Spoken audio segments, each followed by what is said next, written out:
Bismillahirrahmanirrahim. Assalamualaikum warahmatullahi wabarakatuh. Kami dari kelompok 3 akan menjelaskan tentang mafhumu takwinil jumali bi qabla wa anwa'il fi'li, atau konsep membuat kalimat dengan kata penghubung qabla dan penjelasan macam-macam fi'il.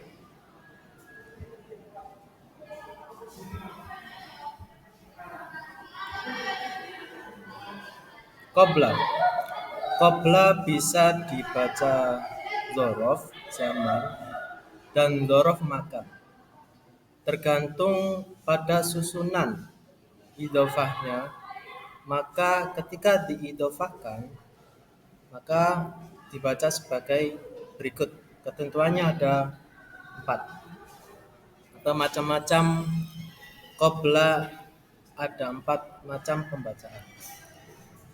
Yang pertama itu mansuban idza dzukiral mudhafu ilaihi, dibaca nasab dengan disebutkan mudhaf ilaihnya.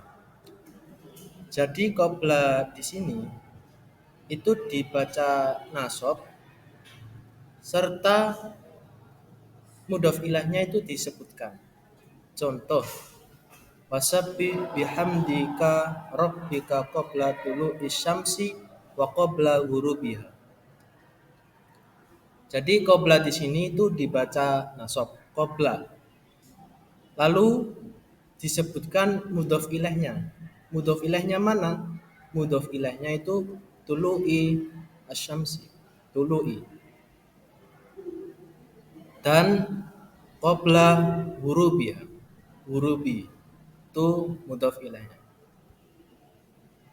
Kemudian bacaan qabla yang kedua itu mansuban idza quti'a anil idhofati wa nuwiya lafdu. Apa itu? Dibaca nasab ketika dipisah dari susunan idhofahnya dan lafadznya dibaca tanwin. Contoh, kuntu qablan dhaifan ladayya. Jadi qabla di sini itu dibaca nasab qablan dan dibaca tanwin. Ketika apa? Ketika dipisah dari susunan idhofahnya. Jadi susunan idhofahnya ini dipisah. Kemudian bacaan qabla yang ketiga itu majruron idza jurra bi harfil jar. Apa itu? Yakni qabla dibaca jar menjadi qabli. Itu ketika dijarkan dengan huruf jar. Contoh, hadartu ila maktabi min qabli dhuhri. Jadi ketika qabla ini sebelum lafaz qabla itu terdapat huruf jar, maka qablanya itu dijarkan min qabli. Huruf jarnya min.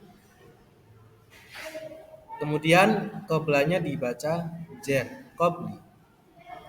Kemudian bacaan qabla yang keempat itu mabniyan ala dhammi fi mahalli nasbin maf'ulun fi idza quti'a anil idhofati lafdhan la makna. Jadi qablanya ini dibaca mabni dhammah dan bermahal nasab, yakni menjadi maf'ul fi ketika terpisah dari susunan idhofah secara lafaz, bukan secara makna. Contoh, lillahil amru min qablu wa min ba'd. Jadi qabla ini itu dibaca mabni dhom, qablu. Saat apa?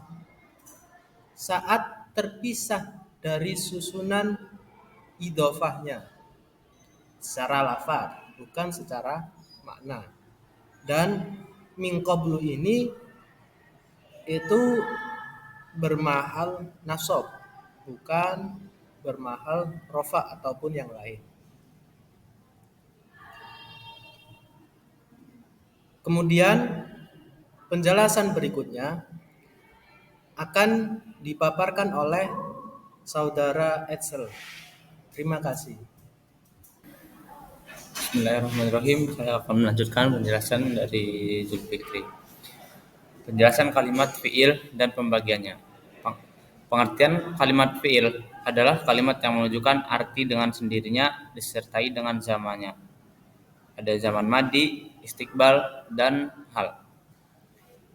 Pembagian kalimat fiil ada 3, yaitu ada fiil madi, fiil mudhore, dan fiil amr. Oke, saya di sini akan menjelaskan hanya fiil madi saja, yang lainnya.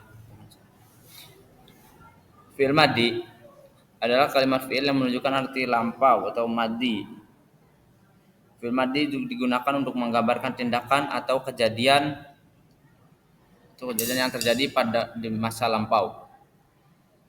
Dalam bahasa Arab, kata kerja ini memiliki berbagai bentuk dan konjugasi tergantung pada pelaku atau subjek dan waktu yang terkait dengan tindakan atau kejadian tersebut. Tanda-tanda fi'il madi itu ada 2. Yang pertama ada tanda am yang berarti zaman madi atau zaman lampau. Contohnya koma, dahaba, dan ro'a. Yang kedua ada tanda mukhtas, terjadi menjadi 2. Itu ada mukhras taul fa'il, contohnya katabtu. Dan yang kedua ada tau ta'nis as-sakinah solas, contohnya nalat Fatimah ijazah. Oke, selanjutnya akan dijelaskan oleh teman saya.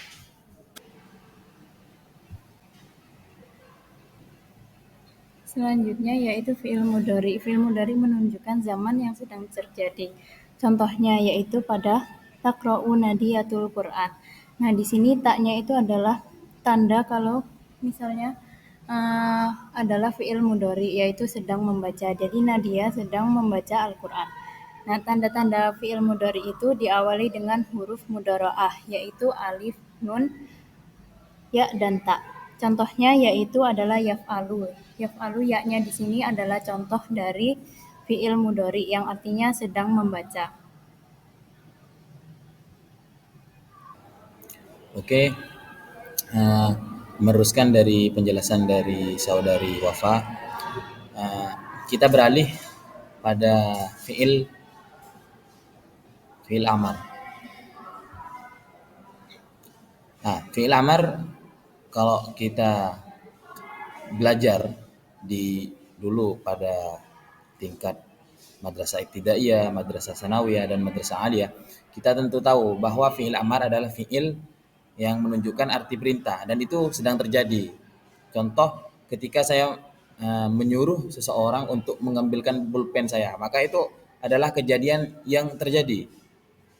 Nah, dan fi'il amar ini adalah memang kata kerja yang memang khusus untuk meminta tolong atau meminta untuk mengambilkan ini. Jadi fi'il amar ya kata perintah gitu. Makanya mengandung kata meminta gitu. Nah, di sini ini ada contoh iftah. Iftahil babah gitu. Mengapa? Kan kalau fi'il amar itu harus sukun. Karena iltiqa sakinain, maka itu ditaruhlah harokat kasroh gitu di huruf haknya, maka jadi iftahil bab. Kalau memang enggak dikasih kasroh, maka itu tidak bisa tentu kalau dibaca, kalau enggak dikasih kasroh. Iftah baba gitu, iftah.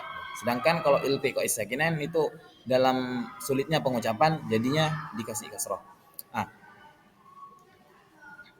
untuk eh, saya sebenarnya ada rumus untuk kita membuat membuat fi'il amar. Nah, pertama-tama kita harus eh, mengambil dari tasrifan fi'il mudhari' dari sebuah kata kerja. Contoh darabah yadribu. Yadribu. Nah, yang pertama kita harus menghilangkan huruf mudhara'anya yaitu ya. Maka kita harus hilangkan, maka itu hapus. Yadribu maka jadi nggak bisa kan? Jadi tinggal dha, ra, ba gitu. Dan yang kedua itu harus hilangkan harokat yang terakhir atau sukunkan, mati ya. Sukunkan. Dan yang ketiga itu ditambahkan hamzah, ditambahkan alif di awal maka jadi idrib gitu. Jadi mungkin itu yang bisa kami sampaikan, dan presentasi ini mengambil dari kutipan kitab yaitu Al-Qawaid Al-Asasiyah Al-Lughat Al-Arabiyah. Jadi mungkin itu yang bisa dapat kami sampaikan. Syukran wal afu minkum. Wassalamualaikum warahmatullahi taala wabarakatuh.